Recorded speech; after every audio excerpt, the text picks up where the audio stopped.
March 17, 2025, we got the official reasoning posted for all the bans that just happened on the 16th. So I thought it'd be interesting to take a look through some of the reasoning for it, because especially when it comes to the reasoning in Magic the Gathering, a lot of useful insight is brought about in the background in terms of what the designers are thinking and what the thoughts are behind some of these bans. And I think it can help inform maybe some of the decisions that we could take a look at moving forward, and the card choices that we have, especially now that we're considering SRT versus ERT.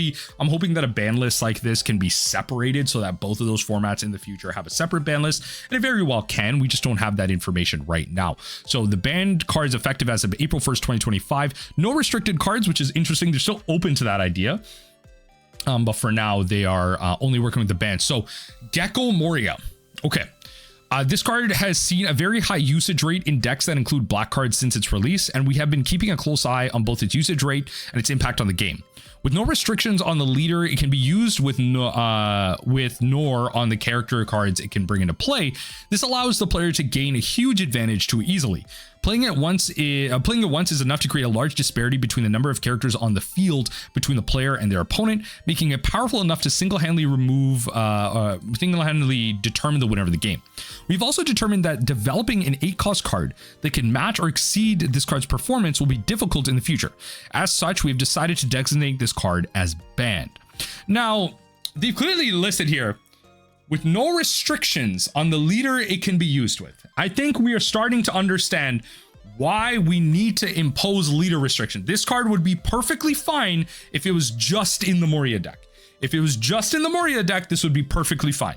But I think they're starting to understand that, yes, you want exciting cards, you want your powerful characters in the game, your popular characters in the game to see play across. But once you overtune it, then it becomes too much. Like, heck, this could have just said, like, bring back black characters. Well, Black Yellow Luffy wouldn't be able to use it and to any level of success. To be fair, now that this is gone, that deck is dead anyway, and a lot of black decks lose their top end. Now, when it comes to something like this, I am really looking forward to, like, in the future when you design cards like this, especially when you look at like 7-cost Rebecca, like that's like Blues Moria, but in many ways there's a lot of restrictions to it as well. I'm hoping that something like this can just be leader locked or have a lot more restrictions. I think we had a good learning moment from this, and we need to understand that leader restriction, or even soft leader restriction, where we restrict to a certain character type or a certain ability that only certain leaders can do. Like, you gotta, like, maybe if you've drawn 3 cards this turn, then this effect works. And then it's like, okay, there's a leader that maybe can very easily draw 3 cards a turn, and then they have to discard 2 cards or something. And that way, only that leader is able to play it, even though it's able to be played in other leaders. And if other leaders want to do it, they have to like jump through a couple of hoops. Like, there's certain design elements that we can all put into place in terms of cards like this. And I think this one's a good learning moment. Let's look at OP07 Jinbe. When combined with leader OP01 Doflamingo or ST17 Teach, this card allows the player to play multiple character cards in the early game. So this is the blue 2-cost Teach. Allows the player to play multiple character cards in the early game, creating an advantage beyond what is originally intended. In the early game, but here's, okay, I'm going to read all that in a second. What was your intention with something like Jinbe? Like, this just is telling on yourself. What do you mean then intended? Jinbe is literally a 4-cost that plays another card for free. Why? How is the intention not to flood the board with this card? What does that mean? You typed it. You typed it appropriately too. It's a 7 Warlords type card. Was the intention not to use it with Doflamingo? You're just blaming Teach for no reason. Let's be honest here, Teach is not the problem. You're trying to scapegoat bad design here. This is a red herring. Putting Teach in here is a red herring. You are admitting bad card design to yourself. You typed it 7 Warlords. It plays another character for free. What was the intention of this card? Well, this was a control card? This was something you played at 10 Dawn? What? Okay.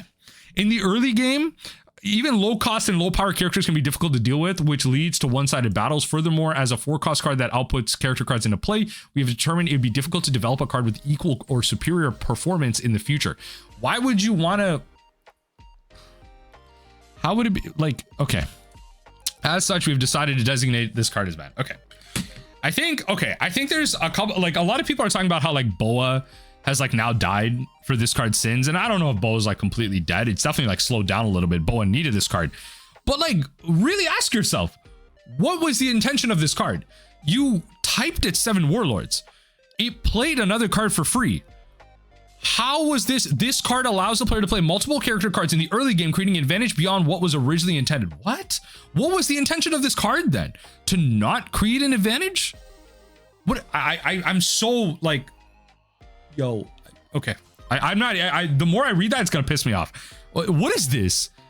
It's bad. I've been telling you all for a minute, like y'all have been, you know what, as a Nami player, like so much is like, my mind is so open to bad card design coming from Magic. Like y'all don't understand how bad the card design in this game is, how much in its infancy it is, and how limited it is by the Dawn system, how Dawn can't do anything other than tap, and how purple is honestly using Dawn to its like almost its best potential out of any other color.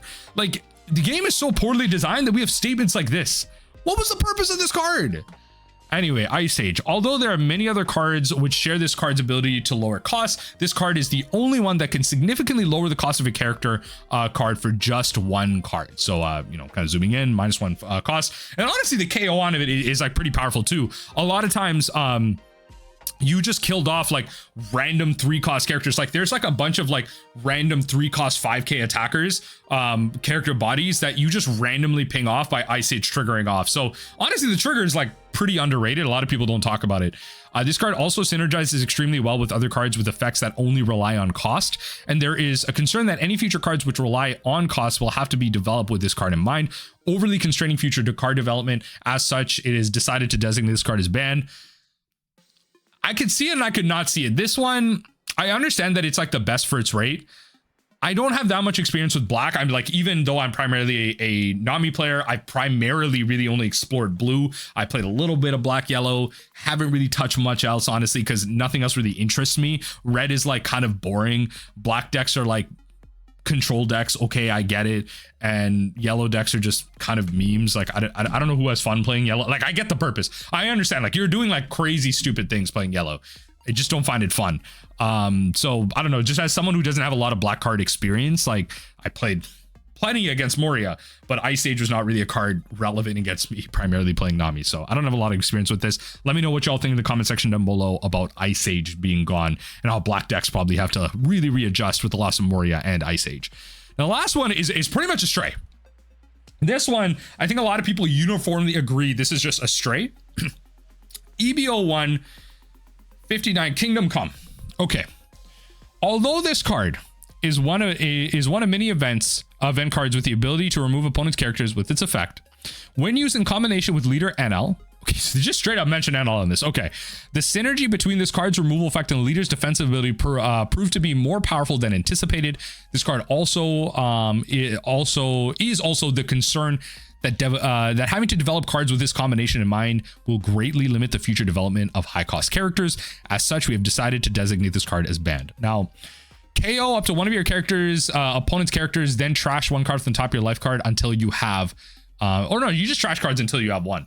So ideally use this in the late game. You've already taken some amount of hits. You can get 10 cost teach with this. Like it's really unlimited. There's no cost restriction to this. And then the trigger, KO one of your opponent's characters with the cost equal to or less than the total number of your opponent's life cards. That's pretty decent as well. I mean, NL, it's gone through phases of being aggro versus control. In the current iteration of NL, as far as I was aware, it's more of a control deck. So on average, like your opponent tends to have, I think, more life in the early game. So a lot of times when this triggers early, it does tend to like KO something pretty well. In the late game, you just put it in your hand and end up just KOing, like, again, a 10 cost Blackbeard for pretty much for free, because you're probably going to be low on life with NL's like defensive ability. Like, I don't know if anyone was really asking for this. I think yellow loses a big tool when it comes to this, and really, it really was only NL. The cost of losing all that life wasn't that great in other leaders, especially like if you think of something like Katakuri that generally heals up pretty well. They may not be playing Kingdom Come. It's just probably not a good idea in general. But when it came to NL, obviously you had the leader ability of having to swing into it like multiple times. So it really felt like you weren't losing too much life based on NL abilities stuff, but yeah, I think this feels like kind of a stray. Maybe there's other cards that are coming similar down the line. Maybe they might be putting a focus on like more really impactful high 8, 9, 10 drops coming down the line. Heck, we might even see the printing of a 12 drop that is cost reduced based on certain situations. That's a prediction that I think will be coming down the line. I don't know if anyone asked for Kingdom Come. Ice Age is kind of interesting. The reasoning for the Jinbe ban is, like, I get Jinbe being banned, but the reasoning for it is kind of like really stupid. And also, like, the Gecko Moria situation just kind of goes to show like how bad the card design is. Like, why wasn't this leader locked? It's literally called Moria. Why wasn't this leader locked to Moria? Why didn't this just get black cards? It would still be powerful if it just got black cards, I guess, but like, why wasn't this leader locked to Moria? Like, again, like, we have so much leader locking that already exists. It's like, because of Nami, you have to leader lock certain blue cards, and people call it restricting blue cards design. That's not what that means, right? That just means you actually design blue cards well, but you design other cards poorly. I think people don't understand that. Blue cards, generally speaking, honestly, have been designed pretty well. Honestly, a lot of people are mad at pudding, but a lot of other good blue cards are relatively leader locked or soft leader locked to abilities that generally only certain leaders can do. Right? Look at the Whitebeard Pirates. Look at pretty much all of oh my god, I'm forgetting the archetype right now. Like, if you have less than 5 cards in hand, you draw a card. No, that's Boa. Anyway, I'm forgetting that it's purple and blue, but and the leaders like got like purple hair and all that stuff. But all of those cards are pretty well leader locked. But when it comes to other abilities, like when it comes to other cards like Kuzan, Sabo, stuff like this, like for some reason the other colors do not get anything leader locked. Even some abilities in red, actually, in some ways, some of the zoo packages feel leader lock soft in a way. They feel package locked, like you have to play certain ones of them together. But for some reason, everything in black, everything in purple is not leader locked, or at least purple is leader locked, but they keep printing good Luffy leaders that are purple. So all the good purple support is Luffy restricted. But if you keep printing good Luffy leaders, then of course everything is just going to be good in all of that. So I don't know. I just feel like the card design in this game is like really lacking. It's really garbage. And a lot of people don't talk about it, which just goes to show, like, I feel like y'all aren't playing good TCGs. Like, I feel bad for you. Like, a lot of people have this opinion about Magic the Gathering, but like, I don't know, like, y'all don't know what's actually happening in Magic the Gathering. A lot of people are like, oh, Wizards this, card design bad, that. Like, as someone who's been playing the game for 10 years, I can definitively say it's not as bad as this. This is really bad card design. And I hope these are mistakes that we don't get pushed into the new SRT format. I think for now it's fine. We can criticize. I think there's a lot of learning that Bandai can do out of this, which is fine. We will be getting much more of One Piece coming down the line, which is great. And again, as I just mentioned, I hope they can learn from all of this. Let me know what you think in the comment section down below about the reasoning for all of this. The last thing I want to mention is, as I mentioned in a couple of videos, and I will for this week, the one thing I want to do with content this year is push the Four Emperors format. For those of you who don't know, the Joy Boys video showcasing a multiplayer kind of group type of game for the One Piece TCG, and it's one that a lot of people are interested in. It's the #1 selling format in Magic the Gathering. The Gundam TCG and the League of Legends TCG is coming straight out the gate with the multiplayer format, and I want to do my best to try and push a casual format like this in a world where a lot of people are disenfranchised by the idea that a lot of their cards are rotating out, whereas they might be a new home for them when it comes to something like the Four Emperors format. So for now, by the time you're watching this video, I will probably have created roles in my Nami Discord for Four Emperors, and eventually down the line creating a separate Four Emperors Discord for a lot of people to join and look for games.